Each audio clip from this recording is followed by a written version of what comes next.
The crunch of gravel under Ethan Caldwell's boots echoed in the crisp morning air as he stepped onto his porch, coffee mug in hand, ready to haul hay to the southern pasture.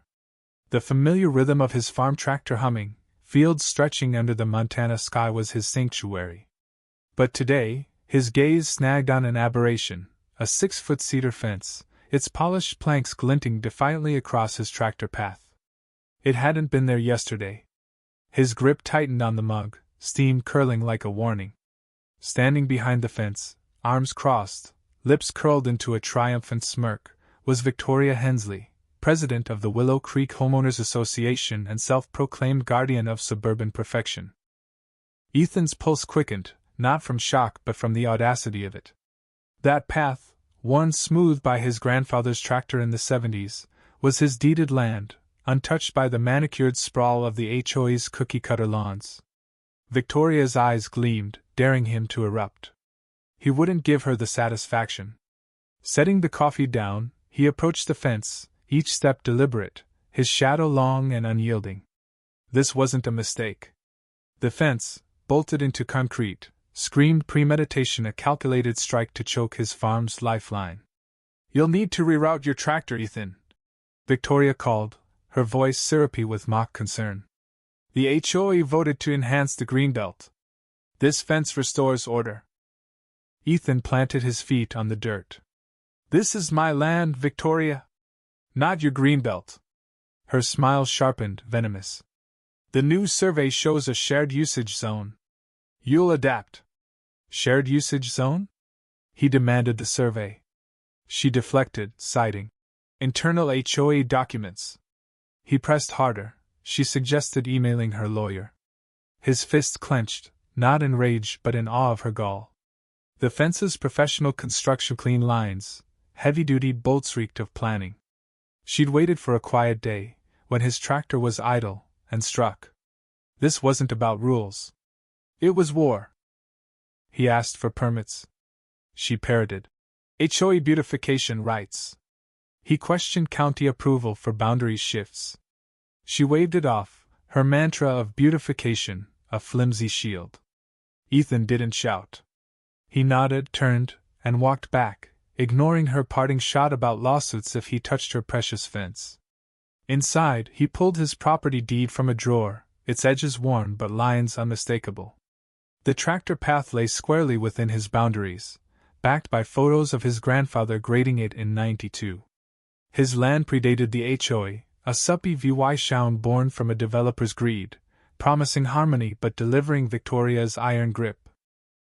As a former land surveyor, Ethan knew his D-house, southern pasture, old grazing fields was ironclad.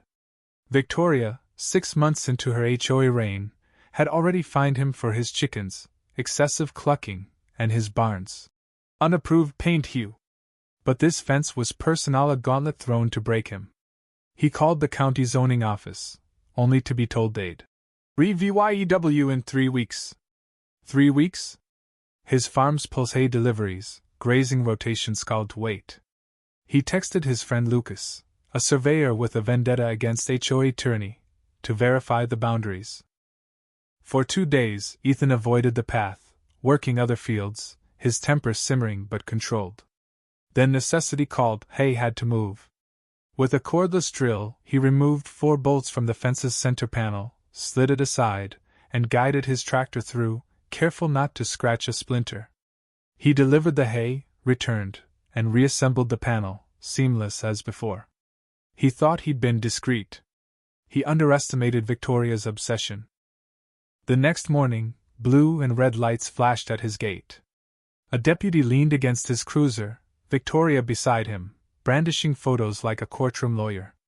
She accused Ethan of vandalism, trespassing, and destroying HOA property. The deputy, visibly exasperated, listened as Ethan explained the fence was on his land. "Got proof?" the deputy asked. "I'll need a day," Ethan replied. Victoria spouted bylaws, claiming he'd ignored a cease and desist he'd never received. The deputy sighed, calling it a CIVYL matter, urging calm. Victoria snapped Ethan's photo, muttering about lawsuits, and stormed off. The storm in Ethan's chest wasn't rage, it was resolve. She'd built a fence on his land and called the law on him for MOVYing it. Game on. At his kitchen table, coffee cold, Ethan pored over deeds, plats, and surveys. His 3 parcels were clear. The path was his, protected by a 1985 agricultural easement.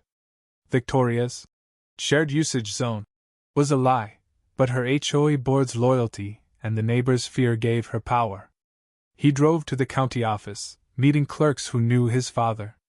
With photos and deeds, he requested satellite imagery. It confirmed the fence sat 32 feet onto his land, VY OLATing his easement. They had VY set a formal complaint slow but binding. Lucas arrived, surveyor's kit in tow, and verified the line, unearthing a 1978 steel stake. They photographed, logged coordinates, and built an airtight case. But airtight wasn't swift, and Victoria was escalating. A letter, HOA logo bold, was taped to his gate, accusing him of interfering with community enhancements, and threatening fines if he touched the fence again. She'd rallied her board, loyalists voting via email in secret garage meetings. Ethan VY cited neighbor Mark, a former board member ousted by Victoria. Mark laughed bitterly, exposing her takeover. Dissenters quit, replaced by her cronies. She's untouchable unless neighbors fight, he said. Most feared her wrath. Examining the fence, Ethan spotted a new mailbox bolted to his land, labeled Temporary HOA Drop Point, a cheap ploy to claim shared use. He filmed it, avoiding contact, adding it to his EVY Denke. Tire tracks appeared in his field, not his. He set up a trail cam, catching Victoria's SUV at dusk, her opening the mailbox, staging, official, VY sits. Night 2, she returned. Night 3, she brought a friend, filming her like a propaganda star. She was crafting a paper trail, but Ethan had her on tape every trespass, every lie. He emailed the county sheriff and his lawyer, attaching surveys, photos, and footage. Days passed quietly. Victoria's notices stopped. Ethan stayed clear of the path, GIVYing her no ammunition. On day 5, a county truck parked at her house. 2 officials questioned her about drainage rerouting across Ethan's land, tied to her sprinklers and gate power. She waved papers, voice shrill, but they left unmoved. The next day, an emergency HOA meeting was announced, flyers accusing Ethan of aggressive land grabs. 5 neighbors, Mark, Sarah, and 3 others VY cited, fed up. Ethan showed them the deeds and footage. She's lying, Sarah said, eyes fierce. They vowed to fight. The meeting was chaos. Victoria framed the fence as securing community borders, but faltered when pressed for permits. Mark exposed her drainage fraud, citing Ethan's utility report with her signature. She screamed slander, threatening sheriff escorts, but the crowd turned. No votes passed. She fled, red-faced. Her mailbox VY sit stopped. Her SUV stayed parked. A county sign appeared. Unauthorized structure removal imminent. Victoria stared at it, trembling, phone shaking in her hand. A takedown crew arrived, dismantling the fence in hours, planks stacked neatly. A lawyer delivered her a reclamation notice. Her patio, built on Ethan's adjacent parcel, was unleased. She ignored it, but a second notice demanded its removal or a buyout she couldn't afford. Horizon Ventures, buying Ethan's parcel, planned a solar farm, offering triple its value. At their open house, showcasing eco-plans, Victoria's husband snapped, grabbing her megaphone. We built on land we didn't own. This is our fault. He left her stunned. Her social media vanished. Her lawn wilted. A court ruled her patio illegal. She vacated, MOVYing truck silent. The solar farm rose, Ethan consulting on its layout. Neighbors apologized, hosting a fence-free barbecue, tractors parading the path. A plaque read, Truth over fences. Victoria, behind a crooked privacy screen, nodded once as Ethan passed a defeated shadow. A new HOA, led by Sarah, scrapped old rules.